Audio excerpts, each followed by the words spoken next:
What made the popular guy, girl lose their popularity? Story 1. Wouldn't say he was popular as this was college, but everyone knew him and he well liked. All around really friendly, the life of the party, and just a very open person. He stole money from a lot of people and it was all at once. So it was a film school. We were on a project filing at a house. The bottom floor, which was just a room in the garage, is where people stored all their stuff, like book bags and equipment that was not currently being used. This guy went through everyone's stuff and stole any cash he could find. I lost only $5 though when I got home that night and couldn't do laundry. I was a bit peeved, but some kids lost hundreds. There were people always coming and going in that space and it was only the crew, so no one thought the stuff was unsafe down there. I was down there at some point just taking a snack break with another person and saw him going through bags. He made up some BS that he was looking for his friend's bag and her car keys. At the time I believed him and didn't think anything more of it till it came out that people were missing money. He was of course found out. I was not the only one who saw him rifling through stuff, and it turned out he was a serious drug addict. I'm talking heroin drug addict. They found his stash when going through his dorm room.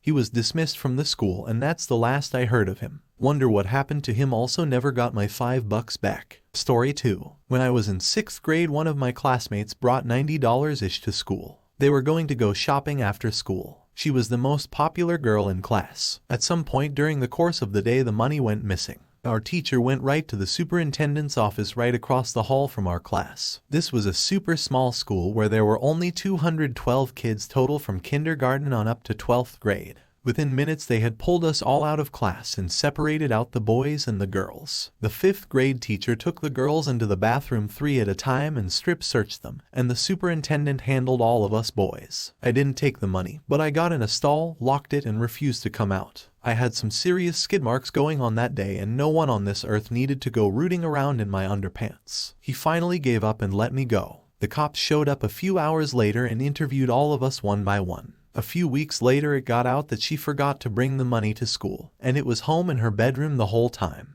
Despite us being in a rural area and the next nearest school being 30 miles away, the backlash was bad enough that her parents pulled her out of school and sent her to the next town over. In retrospect, people freak up, and our anger at her was misplaced compared to the mountain of lawsuits that should have come down on the superintendent. Edit. Nothing like catching typos long after a comment has blown up. Story 3. Nothing that dramatic, but they graduated high school. Then they became a literal nobody. There was this kid named Matt who spent all of grades 1-12 riding his older brother's fame. His older bro was very charismatic and proactive, big into sports, the student council president, valedictorian, highest grades, you name it. Matt just walked in as the little bro and got all the attention and popularity from teachers and students because of who his brother was. It hit him hard when he went to the local university and realized that nobody knew him or paid him any attention. In June, he graduated high school as the valedictorian and had a massive amount of awards and scholarships. By the end of September, only 3 weeks into university, I saw him in a biology class. Your typical first-year general bio class that every program seemed to need. He was one of 500 students in a massive auditorium, sitting in the back. I noticed him because he was there with a friend, randomly shouting out comments and funny one-liners to try and mock the professor. The kind of crap that might have had people giggle and comment about "you're so cool," "you're so funny." In grade school, well, that didn't fly here. Instead of attention, all he got were nasty glares and being ignored by everyone. His entire world crumbled. He went through literal withdrawal from the lack of attention and popularity. Less than 6 weeks into university, he dropped out. My friends and I ran into him at a bowling alley a few years later. He was unrecognizable. From being thin and athletic, he looked like he put on 50 pounds and had a massive beer gut, scruffy beard, and married with 2 kids, each with different mothers. He had the whole world in the palm of his hand and then reality smacked the life out of him. Edit. I typed the above out on my phone at work and may have sounded like I am mocking what became of him. That was not my intent and I wish him the best. Sorry for my poor choice of wording. I was just highlighting how all his vanity and cool guy traits disappeared as he aged out of school. Haven't seen him in 10 years or so now. Hey guys, are you enjoying the video? If so, please like and subscribe as it really helps out the channel. Anyways, back to the stories. Story 4. My mom was incredibly popular in college. She was beautiful, charismatic, very smart, and loved to party. She also didn't give a frick what race, gender, or sexuality you were. This was in the 80s, and her closest friends were also the ones who liked to party pretty hard. Because of this, she became very aware of IDs pretty early and realized very quickly that which her gay friends were very at risk. The risk was also high for a lot of the people who like to do drugs, have wild and unprotected intercourse, the people she regularly partied with. So, she spoke with her college health department and then the school board about setting up an info station, run by the school, and the local health centers, on school grounds to help keep the students safe. They told her they could give her resources and she could do what she wanted, but they would not host it themselves. Thinking that she could use her popularity to get people behind her, she set it up herself. She got information, pamphlets, condoms, everything she could get to help spread the word. Then she set up an info booth at the college to try to promote safe intercourse and drug use, and to spread awareness of IDs. She was unpopular within one day, because at the time the only people who talked about this were gay people with it. It was really hard for her at the time. She kept a few friends, but most didn't want anything to do with her anymore. She kept it up though, and when she graduated and left, it had picked up and still was going on yearly last time she checked. She never got credit for it, but she was very happy she did. She said that if she helped 1 or 2 people, that's all that mattered. Story 5. When I was in year 6, a lot of the cool kids had been in a fight with some of the cool kids from a different local primary school. But this one guy fled when he saw they were coming. The other cool kids were roasting him about it for a few weeks, but he never lost popularity until he decided to try and end the roasting session by starting a fight with the least popular guy in our class, me. Little did he know I have only one strength when it comes to fighting, which is I'm very difficult to knock down. I can't really throw a punch to save my life, but I don't go down easy. He was able to convince me and a large portion of my class over to this corner of the school field, which wasn't really monitored by teachers, and he just started hitting me. I didn't hit back because I didn't want to get in trouble, and I couldn't get away because the class had formed a kind of barricade, so I just blocked or dodged as best I could until after 10 minutes or so of it. Another unpopular boy in our class grabbed me around the shins to help trip me so the would-be bully could hit me easier.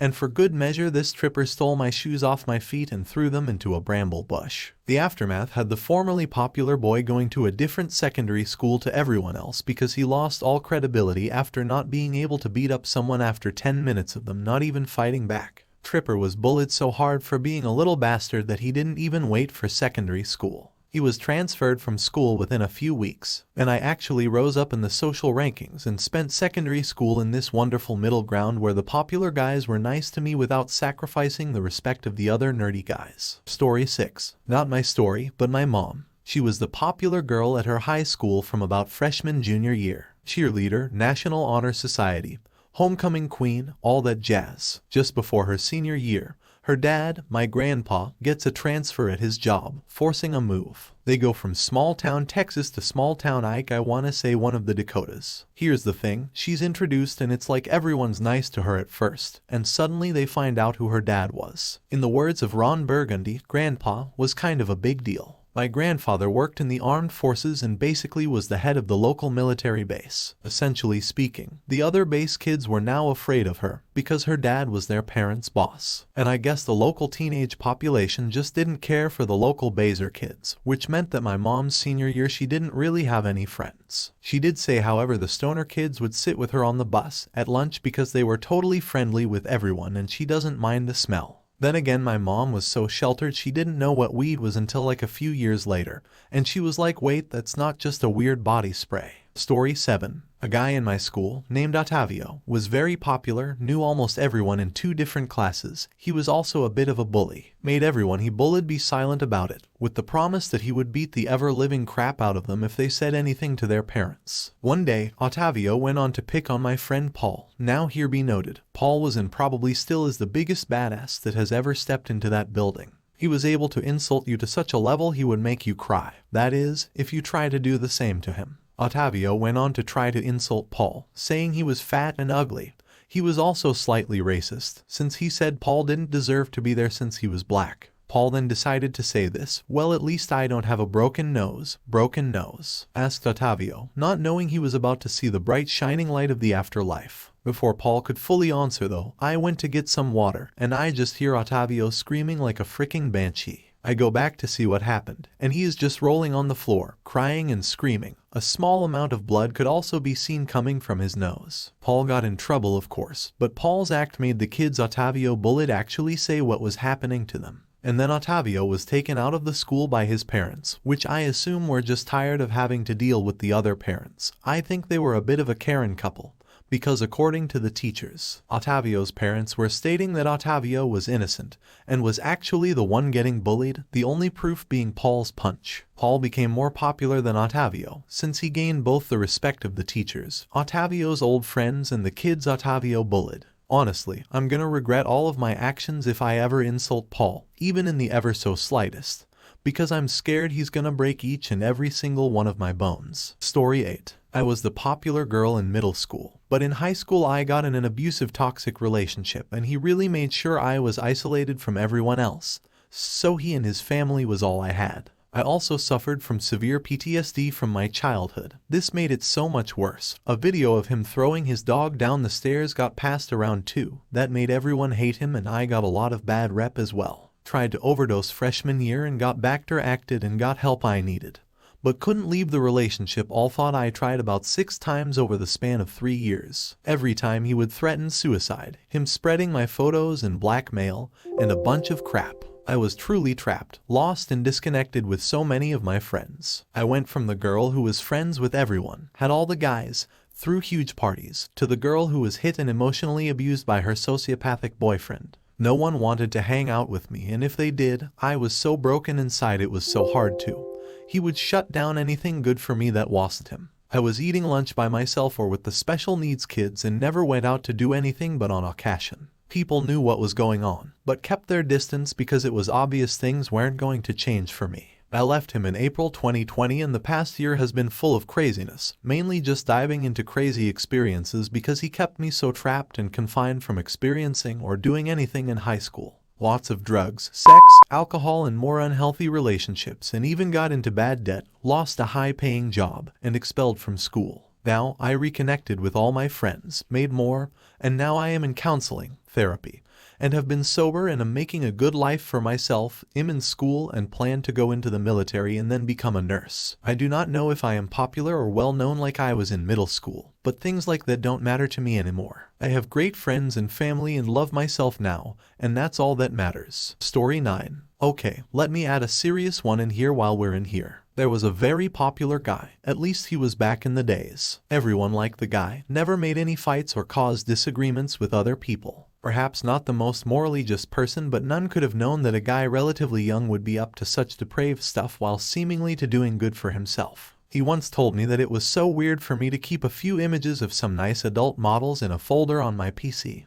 Buati. And I now know why he said that, as it probably was only a manipulative strategy of some sort. So, what did he do that caused the entire semi-small city to hate him and shun him? One early summer day his apartment was raided by police, where they beat him up for a bit before dragging him out. Shows they have been following him on the dark web, and he had more than a few hundred CP movies and thousands of pictures in his own possession. FBI caused this guy and had been gathering intel on him for a long time before they busted him. I remember the report stated that even if it was a CP case, the video and files were highlighted to be significantly extremely disturbing or repellent. He denied but got sentenced. This was a guy that everyone liked. He never ever caused anyone to think otherwise, and I learned a valuable lesson. He was popular in girls. Women was on this guy all the time because of some charm trait, but he never cared about them. He wanted the young ones and he was a top-class groomer. He never got up to chicks once they started moving past 14 minutes 16 probably them either, and now we know why. That's what caused him to lose his so-called popularity. Story 10. A little late, but there was girl I was in school with basically from kindergarten into high school. She wasn't super popular in middle school, but she was smart, nice, respectful, had a good group of friends, and was well liked by basically everyone. Nothing really stood out about her looks. I thought she was pretty, but she definitely wasn't one of the 10 or so girls that everyone my age seemed to drool over. Fast forward to the first day of freshman year of high school, and you couldn't recognize her. She went from 13 to 17. Literally transformed from plain Jane, barely 5 feet beanpole to stacked goddess in 3 months since graduating middle school. It was awkward watching nearly every junior and senior dude fawn all over someone you knew was only 14.